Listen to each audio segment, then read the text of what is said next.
Hello guys, welcome back to my channel. তো আজকে সকাল সকাল ঘুম থেকে উঠে পড়েছি, কারণ আজকে জামাই ষষ্ঠী ছিল। তারপর ঘুম থেকে উঠে স্নান টান করে নিলাম।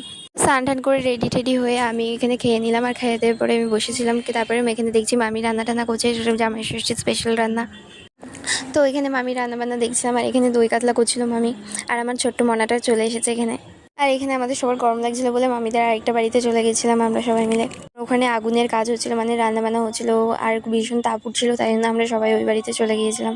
তো তারপর ওখান থেকে আসার পর দেখছি যে মামির এখানে সব রান্না বান্না হয়ে গেছে, তো তাই জন্য আমরা খেতে বসে পড়েছিলাম সবাই মিলে। তারপরে আমরা এখানে সবাই মিলে খেতে লাগছিলাম, আর তারপরে আমরা সবাই মিলে চলে গেলাম ছাদে। আর ছাদে গিয়ে একটু সবাই আড্ডা আড্ডা দিলাম। তারপরে আমরা সন্ধ্যেবেলা সবাই রেডি হয়ে চলে গেছিলাম ধোবাপুকুরে, আমরা 3 বোনেরা মিলে। তো আমার মা বাড়ি হচ্ছে দমদম, আর দমদমের সাইডেই আছে ধোবাপুকুর। তো সেখানে আমরা গিয়ে সবাই একটু আড্ডা টাড্ডা দিচ্ছিলাম আর খাওয়া দাওয়া করছিলাম। তো এইখানে পুকুরের ধারে সবাই মিলে বসেছিলাম। তো আমরা ওখান থেকে যাচ্ছিলাম হেঁটে হেঁটে, আর কিছু খাবারও নিয়ে নিয়েছে আমাদের সাথে, আর যেটা আমরা ওখানে বসে বসে খেতে